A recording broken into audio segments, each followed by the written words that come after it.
Hello everyone, welcome to the channel. My name is Ayantika and today I'm going to discuss another short story from the book Treasure Chest for ICSE students of class 9. Okay, now before I start reading the story, I'm going to give a little bit of introduction about the short story and then I'm going to read one paragraph and explain it. Okay, so the name of the show, at first turn to page number 95, The Homecoming, written by Rabindranath Tagore. Alright. So, the name of the short story is The Homecoming, written by Rabindranath Tagore. It literally means returning home. Okay. However, this short story is known as Choti in its original Bengali version. The word Choti in Bengali means holiday. Okay. Now, many of you may already know this, that Rabindranath Tagore was a renowned poet, writer, musician and artist. Okay, who reshaped Bengali literature and music in the late 19th and early 20th centuries. Rabindranath Tagore was the first non-European to receive a Nobel Prize in Literature in the year 1913 for his collection of poems called Gitanjali. He is also referred to as Vishwakavi or world poet. Okay.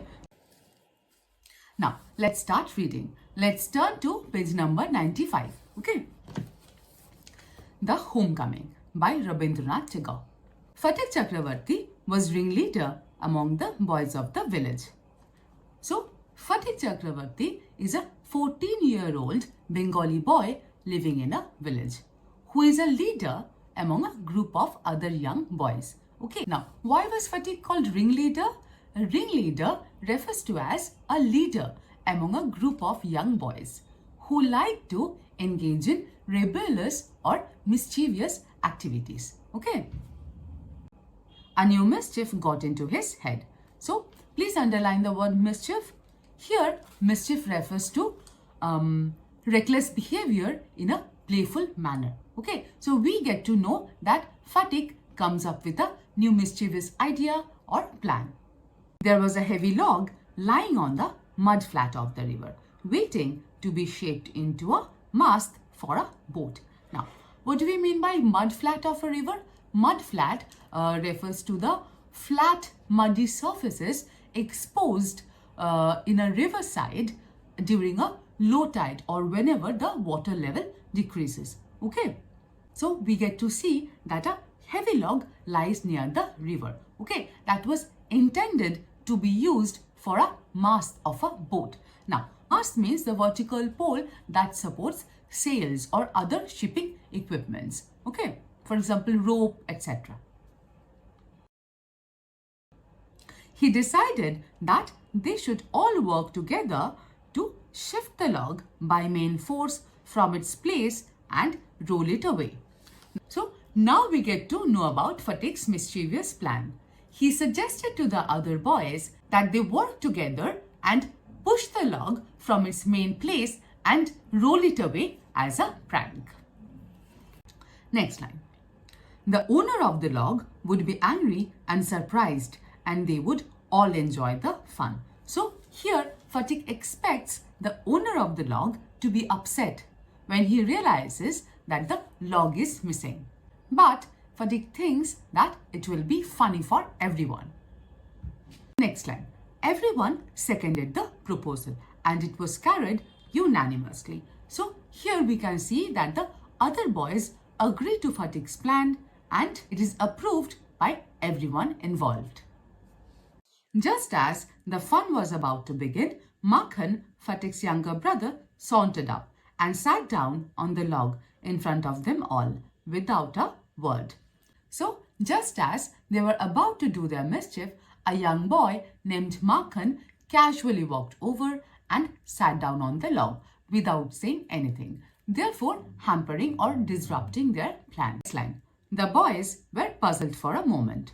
So, obviously, the boys were momentarily confused by Makhan's presence. Next line. He was pushed rather timidly as in a shy manner, by one of the boys and told to get up. but he remained quite unconcerned.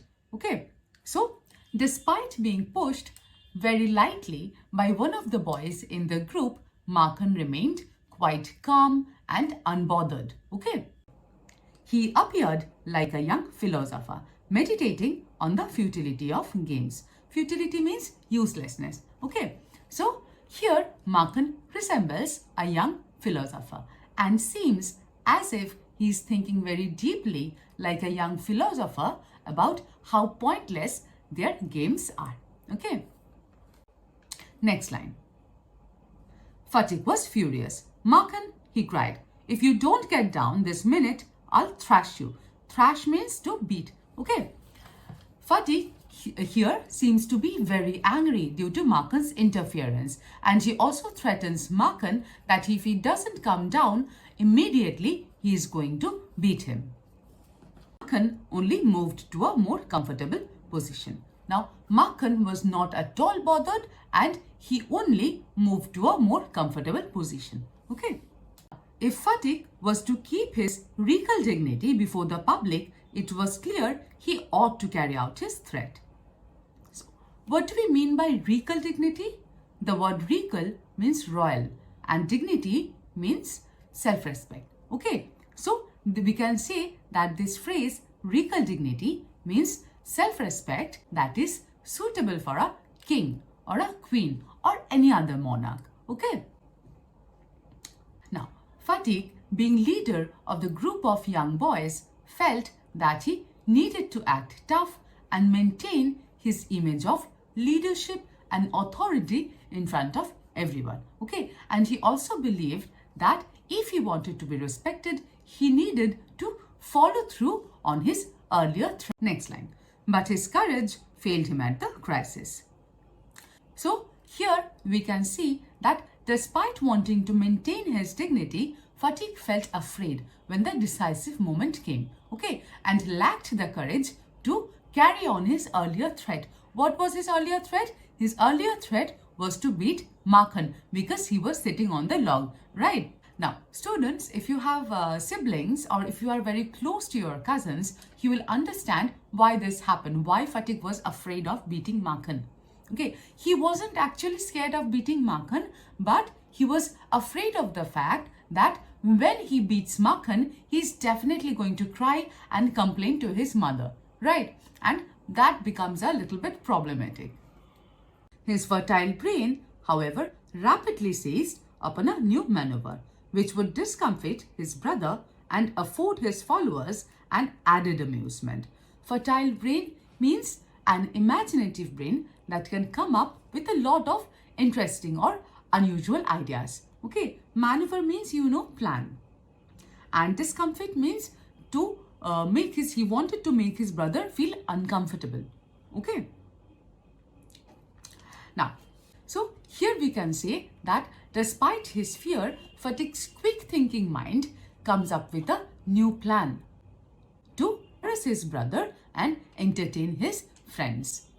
Here he planned to roll his brother and the log together. He gave the word of command to roll the log and Makhan over together. Phatik ordered his friends to roll the log and Makhan over together as part of his new plan. So here we can see that Makhan heard Phatik's order and decided to hold on to the log as a matter of pride and determination. Next line.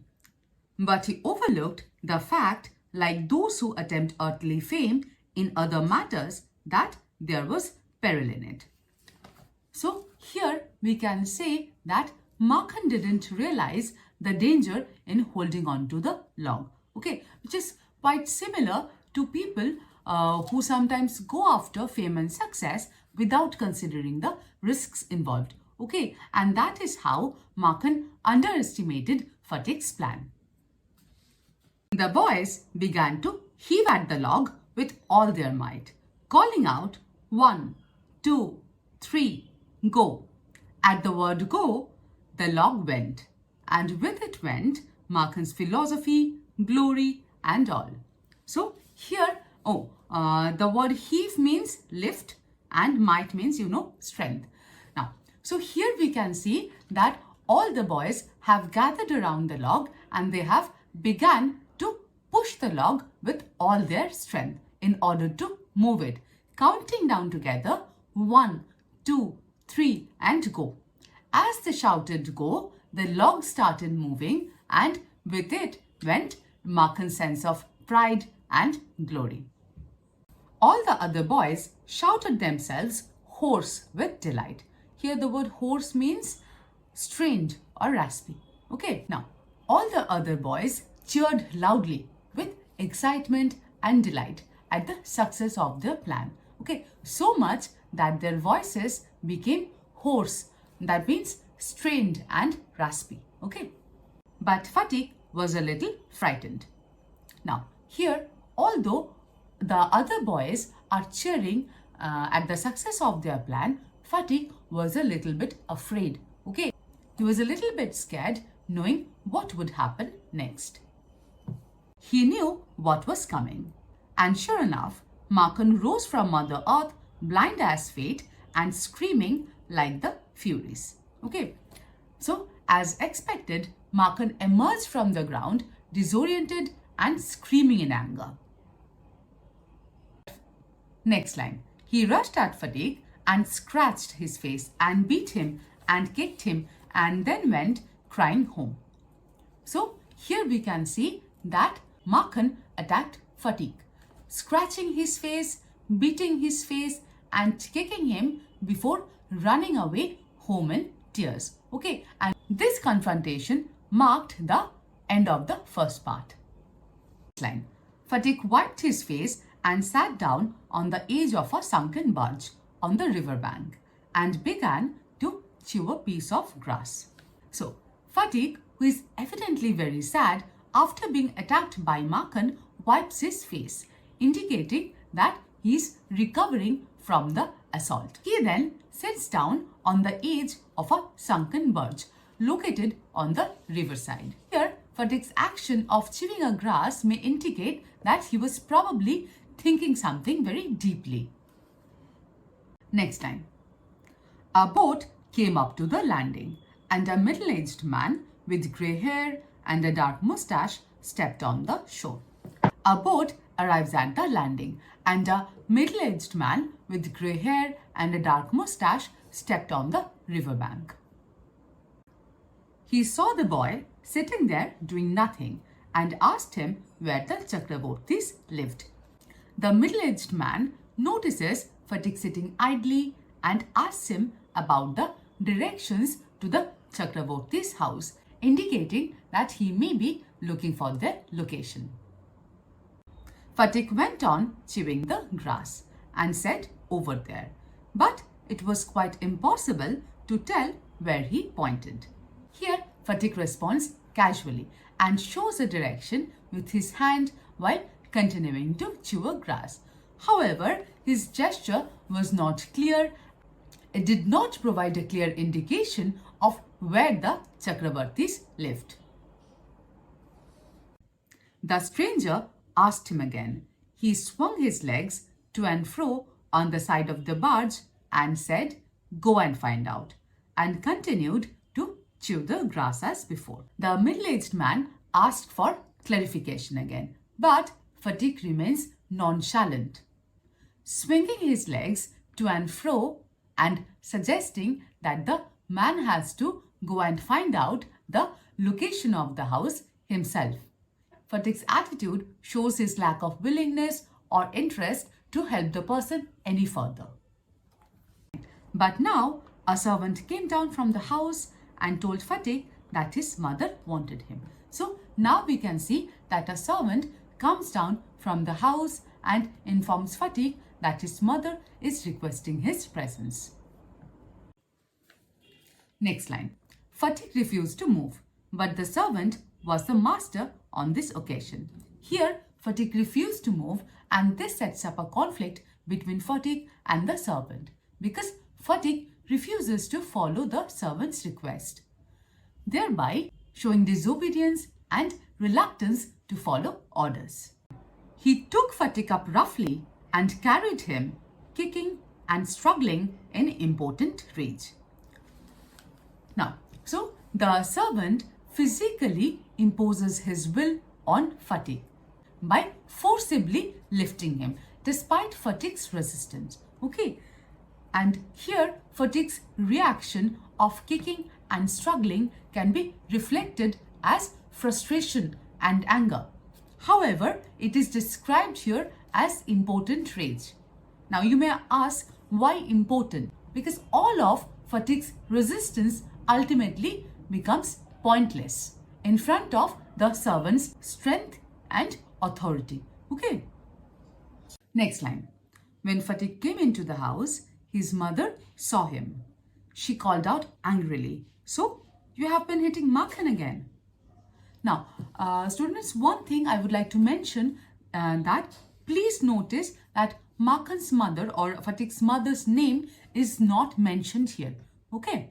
In old Indian stories, especially in the 1800s or in the 1900s, women characters' names were not mentioned. Women characters were often called by their relationship to men. For example, being someone's wife, mother, or sister instead of using their own names. Alright.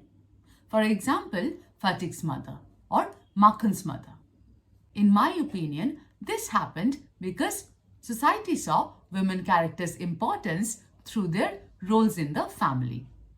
And that is why we can assume that Phatik's mother's name is not mentioned in order to focus more on her role as Phatik's mother and show their close relationship with each other. Okay, next line. Phatik answered indignantly, "No, I haven't.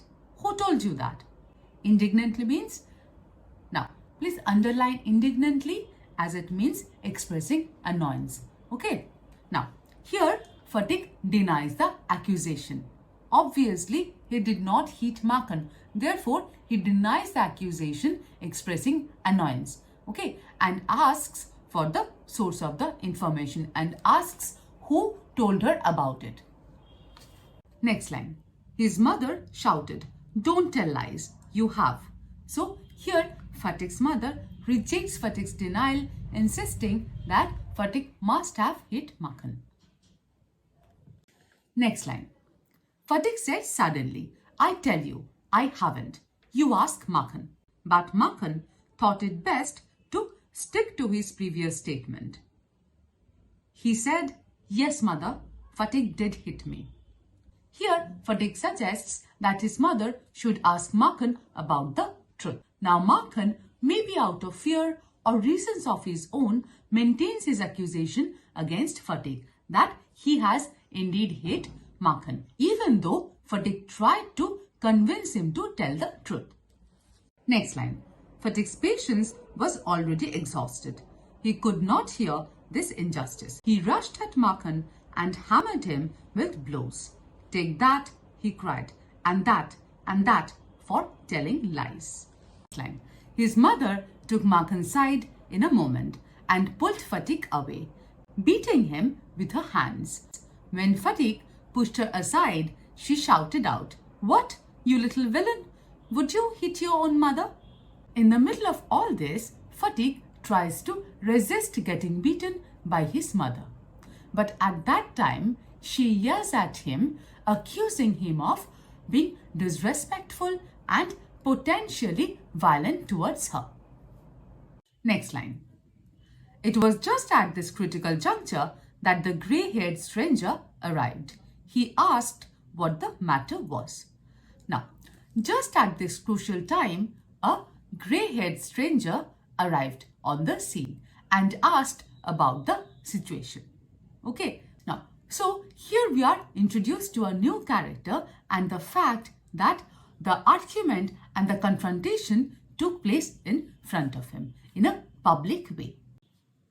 Next line. Phatik looked sheepish and ashamed. So here Phatik feels embarrassed and guilty, likely due to the presence of a stranger and the public nature of the confrontation. Okay. Next line.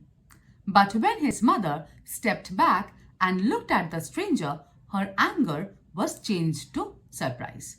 So the moment Phatik's mother took a step back and looked at the grey-haired stranger. Her expression changed from being angry to being surprised the moment she recognized him. Next line. For she recognized her brother and cried, "Why, Dada? Where have you come from?" So here, Phatik's mother realizes that the stranger is her elder brother or Dada, and she expresses surprise and joy at seeing him.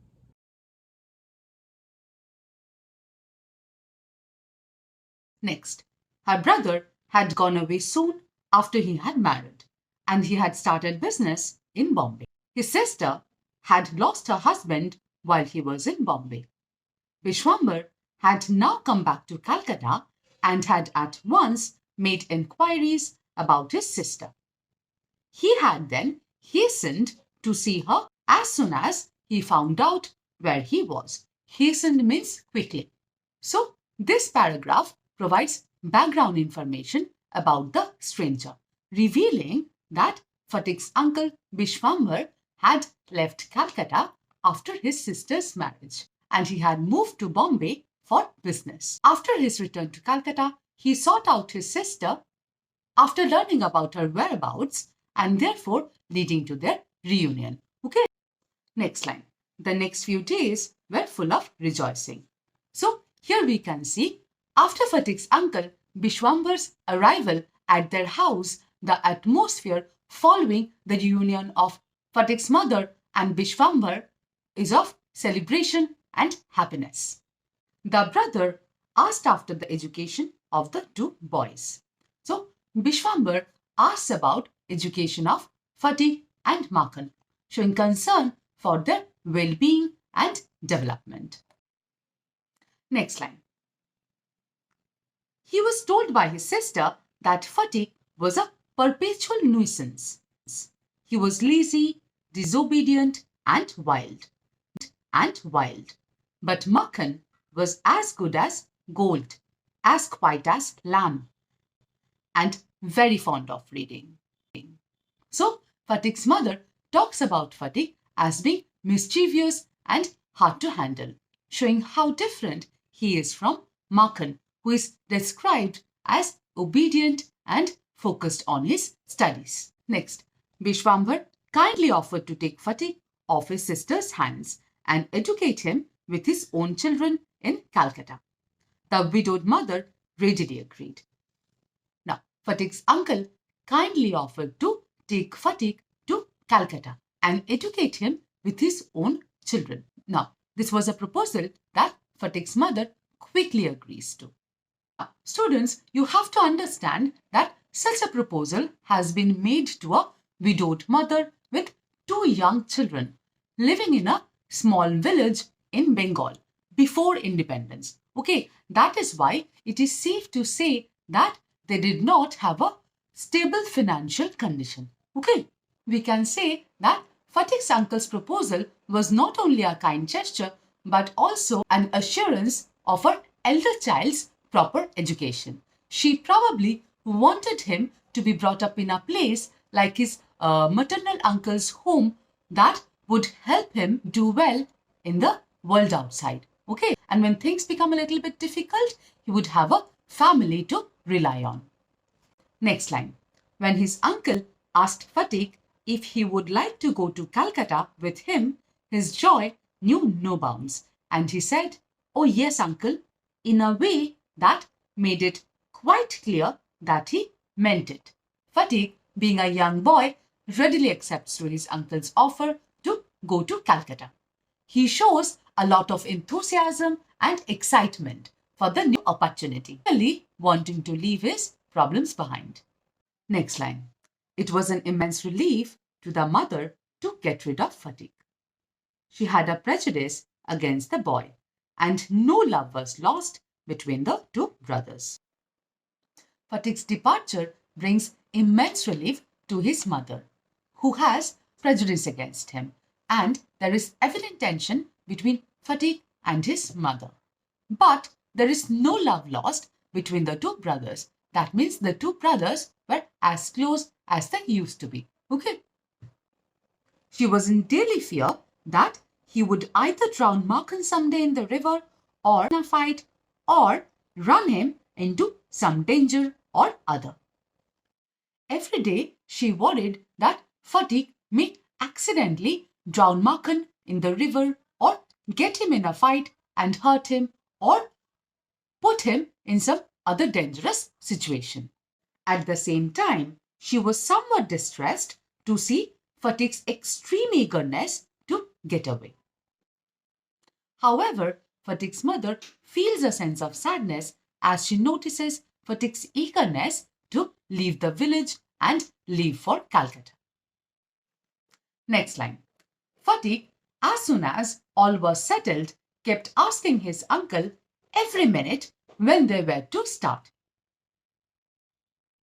He was on pins and needles all day long with excitement and lay awake most of the night. Now, as soon as Phatik's departure to Calcutta gets final, Phatik feels very impatient and excited and shows signs that he cannot wait to leave for Calcutta. Phatik's anticipation and excitement are so intense that he finds it difficult to contain his emotions, affecting his sleep.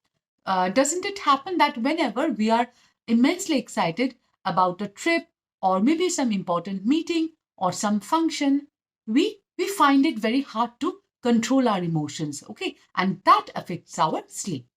Next line. He bequeathed to Makhan in perpetuity his fishing rod, his big kite, and his marbles. Bequeathed means give. Perpetuity means forever. Okay. Indeed, at this time of departure, his generosity towards Makhan was unbounded. Unbounded means limitless. Okay.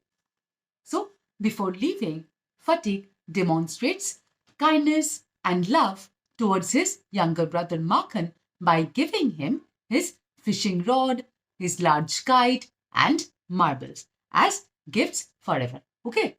So we can say that before leaving the village for Calcutta, Phatik's love and kindness for Makhan was limitless.